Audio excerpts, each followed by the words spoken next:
Bon là les amis, gros challenge. Je viens d'enchaîner une semaine de dingue pour arriver à faire le montage et la diffusion de l'interview avec Gad Elmaleh.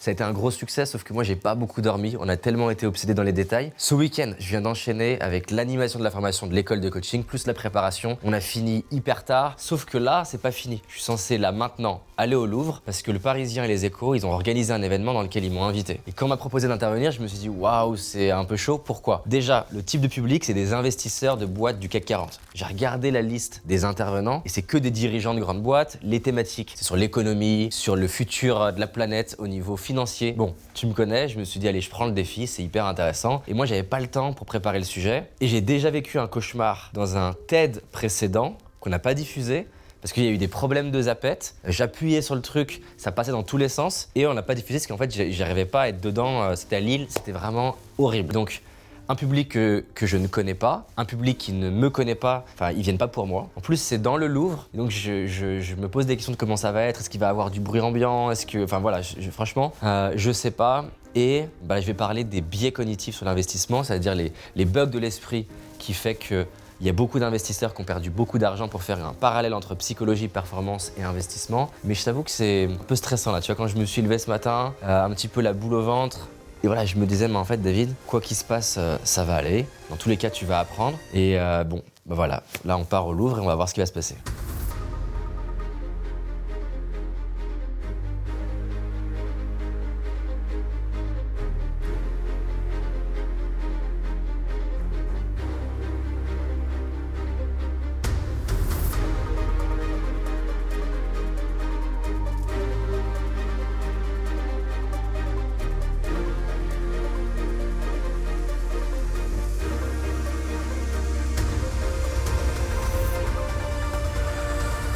Donc quand je dis aux gens souvent que j'ai une conférence et qu'ils me disent ça dure combien de temps et je leur dis c'est 15 minutes, souvent ils me disent ah bon bah ça va.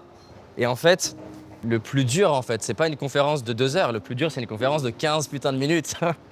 Donc voilà, là ce qui me stresse c'est ça en fait, c'est que si j'avais 1 heure, je serais plus détendu que là.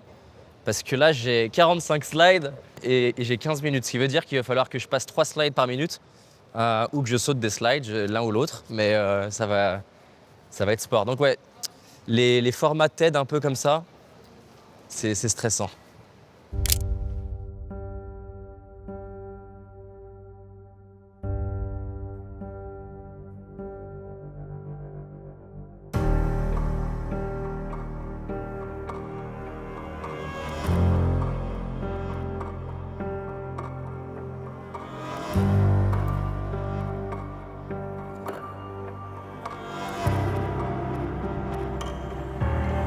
Alors on est parti.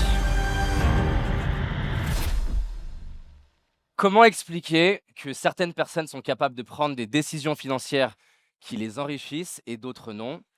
Et quels sont les pièges que Warren Buffett, Charlie Munger ou encore Ray Dalio font tout pour éviter? Alors on va voir 3 bugs de l'esprit qui ont fait perdre des milliards à des millions d'investisseurs.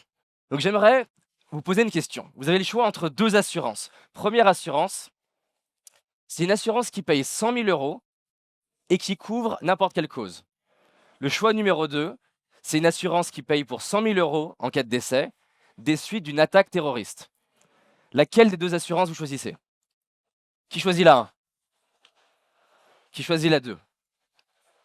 Alors on est tous d'accord que logiquement, ça fait sens de prendre la première, parce que la première, elle couvre toutes les raisons, y compris une attaque terroriste. Mais pour autant, quand on demande à des gens de manière séparée, on leur présente que le choix 1 ou que le choix 2 en moyenne, les gens sont prêts à mettre plus d'argent sur l'assurance numéro 2, même si ça ne fait en soi aucun sens. Pourquoi? Parce que dans certains contextes, on est prêt à investir plus d'argent, plus de temps, plus d'énergie pour quelque chose de moins bien. Et c'est ça que j'ai envie qu'on étudie ensemble. Prenons un autre exemple. Une maladie touche une personne sur 1000. Le test qui la détecte fonctionne dans 90% des cas. Je suis désolé, vous êtes positif au test. Quelles sont les chances que vous soyez malade? Qui pense que c'est plus de 50%? Qui pense que c'est moins de 50%? Qui pense que c'est plus de 30%? Moins de 30%? Plus de 10%? Moins de 10%? Ok. La probabilité d'être malade est que de 1%, ce qui paraît complètement contre-intuitif. Et la majorité des gens, y compris des médecins, vont avoir tendance à se tromper et penser que c'est au moins plus de 50%. Donc ça fait un peu peur. Donc notre cerveau, il fait des raccourcis. La plupart de ces raccourcis, ils nous permettent de survivre. Mais dans certains cas, ça nous fait faire des erreurs. Donc malgré ce qu'on aimerait bien croire, ce qui est d'ailleurs un des biais cognitifs de penser on n'est pas sujet au biais cognitif, comme dans tout, il y a des gens qui sont dans la moyenne haute et d'autres qui sont dans la moyenne basse. Qui ici, en termes de conduite, se dit qu'il est plutôt dans la moyenne haute des conducteurs? Qui pense qu'il est dans la moyenne basse des conducteurs? Donc là, effectivement, ça confirme ma théorie. Quand on demande ça dans les universités américaines, on se rend compte qu'il y a 93% des personnes interrogées qui se considèrent dans la moyenne haute, ce qui mathématiquement ne fait pas sens. Et donc c'est un biais cognitif qui s'appelle le biais de la surconfiance. Donc d'ailleurs, petite citation de Bill Gates sympa, le succès est un mauvais professeur, il séduit les gens intelligents en leur faisant croire qu'ils ne peuvent pas perdre. Vous connaissez tous l'entreprise Walt Disney. Walt Disney décède et c'est un peu comme Apple, tout le monde se dit « Qu'est-ce que va devenir Walt Disney sans Walt Disney ?» Et effectivement, ils enchaînent des films pas terribles. Et là, ils débauchent un gars qui s'appelle Michael Eisner. Il va rentrer dans Walt Disney et enchaîner les succès. Aladdin, Roi Lion, La Belle et la Bête. Et les gens parlent de lui comme ayant the golden touch. Tout ce qui touche se transforme en or. Il prend tellement confiance qu'en fait, il prend la posture de Walt Disney et les gens parlent de lui sans cesse.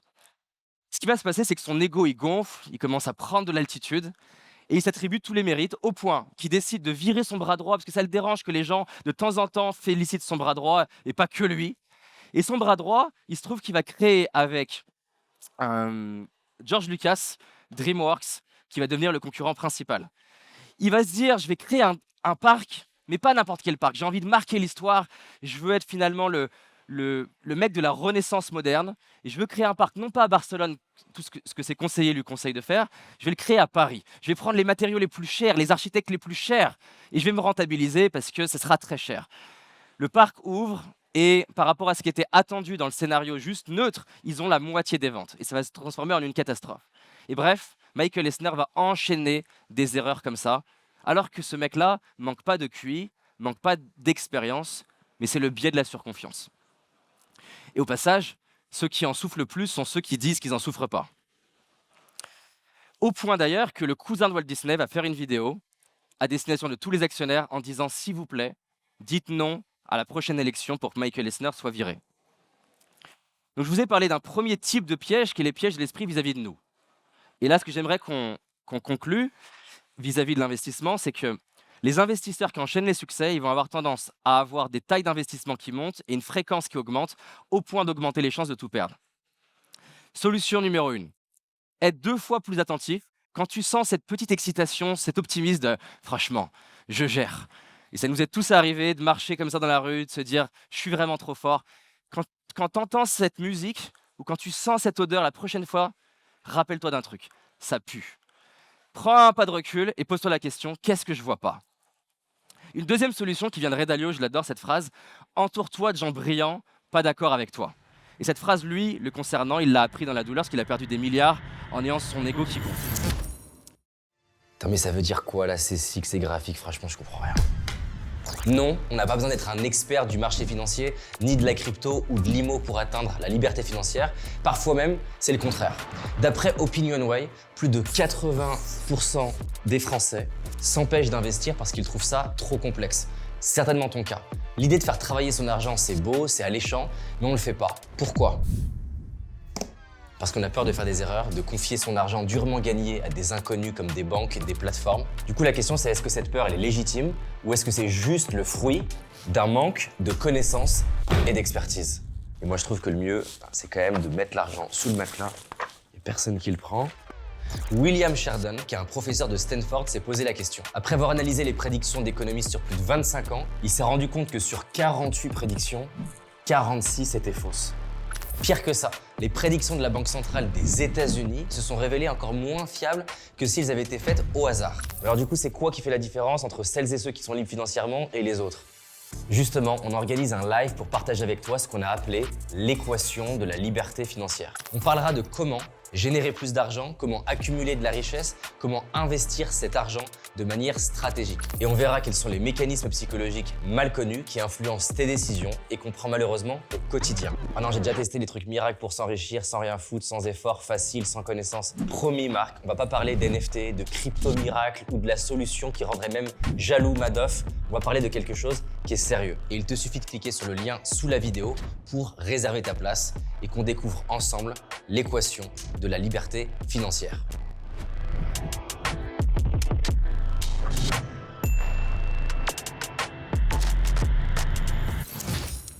Passons à un deuxième type de biais. On a vu ce qui nous concernait, maintenant on va voir un autre type de biais.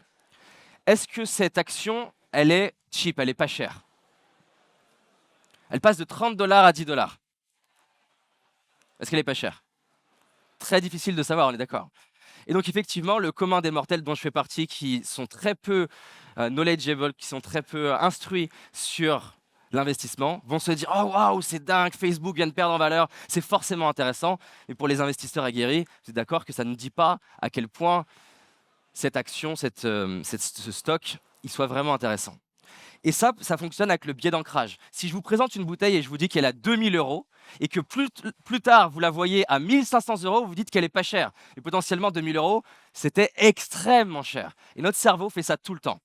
Il fait ça tout le temps au point même que le premier adjectif que vous utilisez en parlant de quelqu'un va déterminer comment les gens entendent les suivants adjectifs. Par exemple, si je vous dis « Ok, ce gars-là, c'est un connard et il est déterminé », vous n'allez pas le percevoir pareil que si je vous dis « Il est déterminé et c'est un connard ». Pourtant, j'ai dit la même chose. Alors, il y a une lettre aux investisseurs qui vous contactent tous, vous êtes l'investisseur d'une boîte, et c'est marqué en gros, cette année, incroyable, nos revenus ont augmenté de 12% par rapport à l'année dernière, tout en réduisant les dettes. Est-ce que ça veut dire que c'est une bonne année? Pas forcément, et c'est un biais qu'on appelle le biais de cadrage, qui est que ça ne dit pas en fait. Est-ce qu'on n'a pas perdu le plus gros client cette année? Est-ce qu'on n'a pas l'arrivée d'un concurrent? Et donc, on peut dire des choses qui sont vraies, en faisant imaginer quelque chose de complètement faux, simplement en changeant le cadre. C'est tellement puissant que les investisseurs vont décider leur investissement en fonction d'à quel point ils arrivent à prononcer le nom d'une action. Vous êtes d'accord que ça n'a rien de rationnel, mais encore une fois, l'humain est tout sauf rationnel. Aborder une femme juste à côté d'un fleuriste, au cas où, là, juste pour tout à l'heure, aborder une femme juste à côté d'un fleuriste, même si elle n'a même pas pris conscience qu'il y avait un fleuriste, influence les chances qu'elle donne son numéro, même quand elle-même dit que ça n'a eu aucune influence sur elle. Une autre, vous abordez quelqu'un en lui demandant tu sais où est la rue Saint-Valentine? La rue Valentine, ça suffit d'ailleurs, va influencer le taux de réponse. Mettre en gras quelque chose le rend plus vrai, même s'il est faux. Mettre le penseur de Rodin dans des bureaux fait que les gens mettent plus de temps à réfléchir sur un problème. La solution numéro 3, c'est de prendre de la distance. Quelle information il me manque? Est-ce que j'ai été influencé par un ancrage ou par un cadrage? Ça m'amène au troisième type de biais. Là, cette fois, c'est plus moi-même le danger, c'est plus la manière dont est présentée l'information, c'est ce que vont faire les autres. Donc, elle est fascinante cette étude. On va regarder une petite vidéo juste après. On est dans une salle, il y a un feu qui est déclenché, le reste des participants sont des acteurs et ils ne vont pas bouger, regardez. Our first participant is Mary Mizuno, a London student who thinks she's arrived early. What she doesn't know is that behind this door, there's about to be a serious fire in the hotel kitchen. Or at least the illusion of one, created by a smoke machine and some sound effects. What will she do? At this point, she decides to investigate to find out what's going on. This time, we've planted 7 actors who are all in on the experiment. We've said to them, when you see the smoke, do nothing. But what will happen to her script when we make a slightly unusual situation very unusual? Nothing to start with, so we get her attention. Now, how long before she dashes out of the room? She doesn't want to embarrass herself by taking the lead, taking action, but something is definitely wrong. We tried the experiment 10 times, and the same thing happened over and over again. If the person was on their own, they left quickly. If they were in a group of 3 or more, they stayed. Est-ce que c'est pas fascinant de voir que si elle avait été toute seule, 75% du temps, elle se serait levée et elle serait allée le dire, mais parce que personne ne bouge, il n'y a qu'une personne sur 10 qui va oser parler alors qu'on parle de sa sécurité. Au passage, ce biais-là, on le retrouve dans des moments dramatiques de l'histoire, dans comment, quand un groupe de personnes fait quelque chose ou ne fait pas quelque chose, ça va nous influencer tous. Et encore une fois, je vous rappelle qu'on a tous ce biais-là à penser que nous, forcément, on est trop fort, on se serait levé. Alors pourquoi c'est si dur? Par exemple, dans ce cas-là, il y a une petite partie du cerveau qui s'appelle l'amygdale. L'amygdale, c'est une partie primitive du cerveau qui fait que si tu te balades en forêt et tu vois un tigre, tu vas voir l'amygdale qui se met en fonctionnement. La première chose que tu vas faire, c'est freeze, pas bouger. On ne sait jamais, il t'a peut-être pas vu. S'il s'approche et que maintenant il est à 3 mètres, là tu vas utiliser une autre stratégie qui est courir. Si maintenant il est à 30 centimètres, tu vas essayer de te battre parce que c'est la seule chose que tu peux faire. L'amygdale, elle est très utile pour survivre face aux tigres ou aux ours. Je ne sais pas autour de vous ce qu'il y a, mais il y a très peu de tigres et très peu d'ours. Donc l'amygdale, elle a été programmée pour nous permettre d'évoluer pendant des centaines de milliers d'années. Elle n'est pas forcément adaptée pour choisir son conjoint, oser aborder le mec qui nous plaît, oser investir. Et le truc, c'est que quand on est dans une situation où on pourrait peut-être être critiqué par Thomas du 38 qu'on ne connaît pas sur Instagram, et ben dans le doute, l'amygdale se met en route et elle considère ça comme un tigre.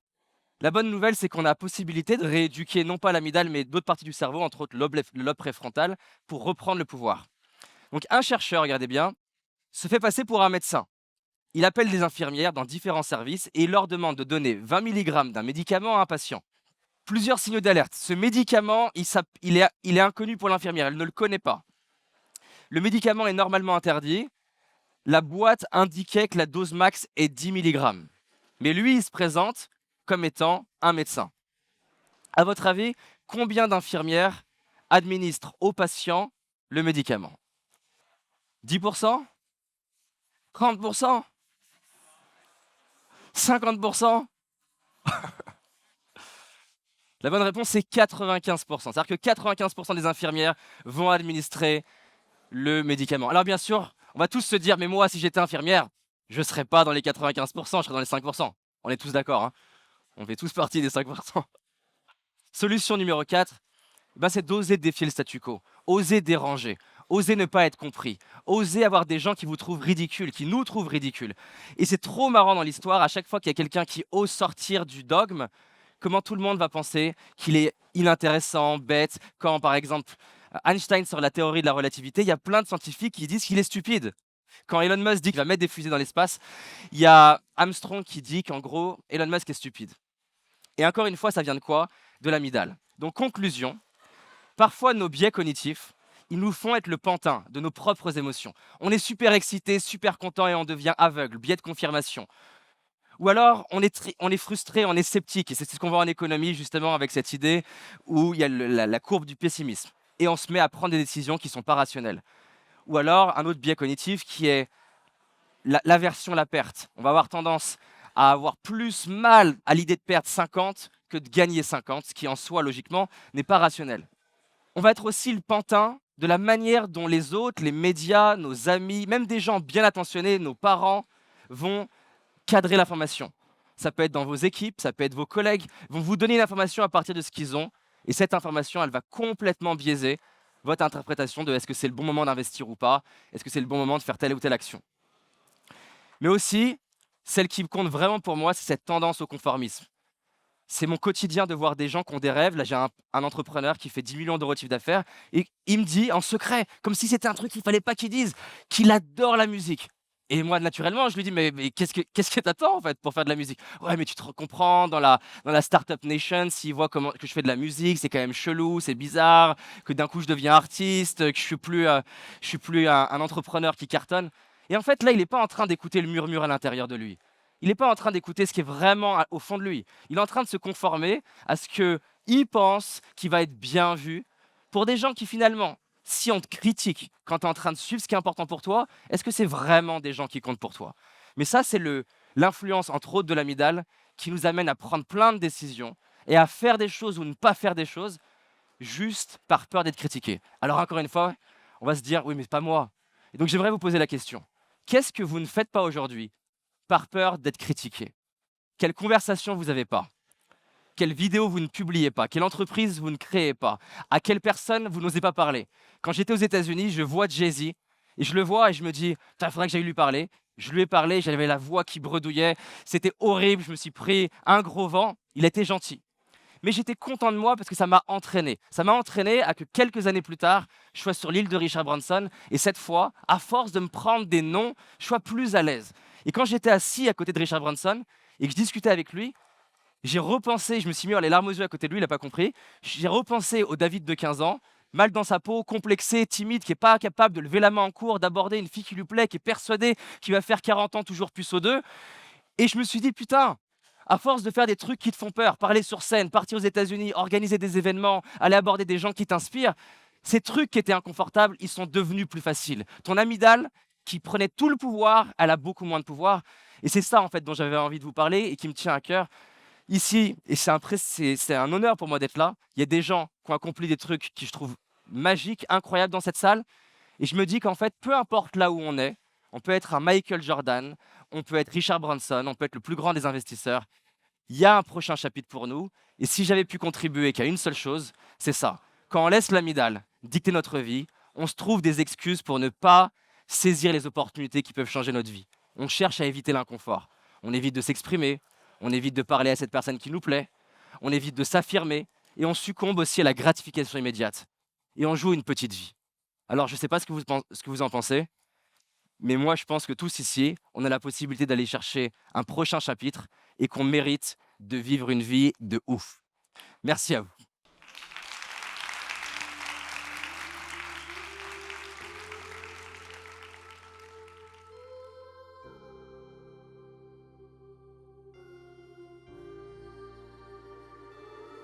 Bon, moi, c'est fait. Je suis vraiment content là, que ça soit fait, comme je te disais tout à l'heure. 15 minutes, c'est un format qui me stresse. Et là, c'est intéressant ce qui s'est passé parce qu'en gros, je demande donc du coup à Laura à l'heure et je vois qu'il reste 7 minutes. Et là, je sais qu'en fait, il va me rester pas beaucoup de temps. J'arrive, c'est le moment de passer. En fait, quand je reviens, ils sont en train de vider la salle progressivement. Et là, je dis c'est à moi de passer, elle me dit oui. Et puis après, on m'installe le micro, sauf que ça prend au moins 3-4 minutes. Et là, je suis en train de me dire, bon, moi, je suis un peu figé sur place, qui est tout sauf ce que j'ai besoin pour arriver à me mettre en forme dans une conférence, parce que je suis rigide alors que j'ai besoin d'être détendu dans mon corps.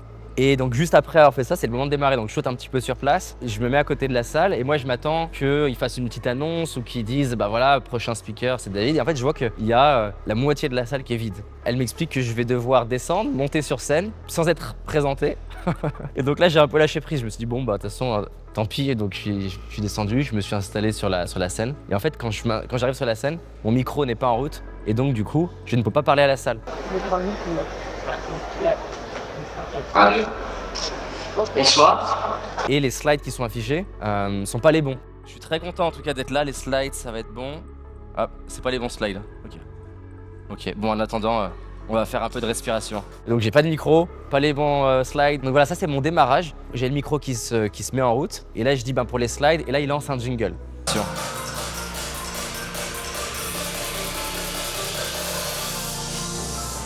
Donc c'est sûr que quand on dit que les premières secondes c'est les plus importantes à la fois pour le speaker et pour l'audience, là les premières secondes c'est...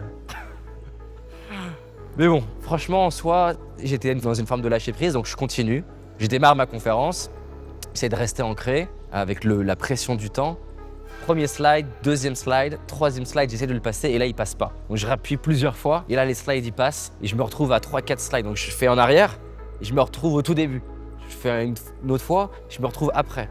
Et là t'as la pression qui monte de se dire putain, est-ce que j'abandonne ce slide, tant pis? Est-ce que j'essaie de le passer? Donc là j'ai choisi un peu la carte de l'humour, d'essayer d'exprimer à voix haute ce qui se passe pour pas garder le stress à l'intérieur de moi. Mais c'est sûr que c'est pas l'introduction la plus incroyable que je pouvais espérer. L'audience elle était très très peu réactive. Je pense que c'est une des moins réactives que j'ai vécues dans toute ma carrière, plus de 10 ans. Mais ma victoire, c'est qu'en soi, à l'intérieur de moi, je me disais, en fait, c'est pas moi. Je sais qu'avec une autre audience, il y aurait une autre énergie dans la salle. Je pense que progressivement, mon enthousiasme s'est transmis avec une partie de la salle. Donc vers la fin, ils étaient plus réactifs, ils réagissaient plus. Si je prenais la métrique, la réaction de la salle, ça serait la plus grosse loose de ma vie.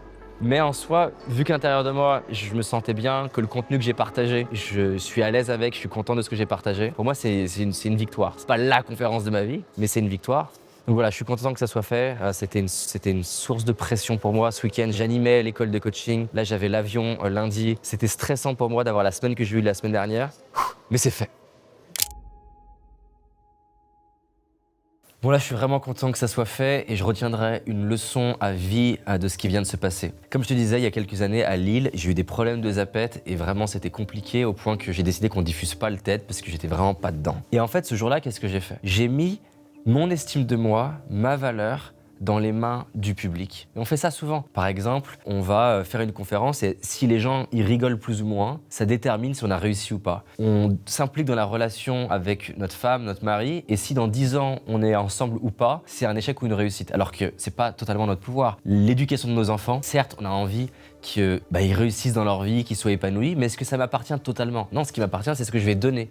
Et en fait, quand on fait ça, on prend l'évaluation de notre réussite et on le met dans les mains de quelqu'un d'autre. Alors que pourtant, c'est comme un champion qui finirait deuxième parce que tu as quelqu'un qui sort de nulle part et qui finit premier. Alors que pour autant, ça se trouve, j'ai fini deuxième, mais j'ai battu mon propre record. Et en fait, plein de fois, nos critères de réussite, ils sont pas totalement notre pouvoir. Et je sais pas toi, mais moi j'en ai marre en fait. Que ce soit l'extérieur qui puisse déterminer si j'ai le droit d'être fier de moi. Ils connaissent pas d'où je pars, ce que j'ai parcouru, comment je me sentais le matin, ce que j'avais vécu la veille. Et donc en fait, ils ont pas à évaluer ma valeur. En tout cas, j'ai pas à les laisser de le faire. Je sais pas ce que t'en penses, mais arrêtons de mettre notre estime dans les mains des autres. Et décidons nous-mêmes de notre valeur.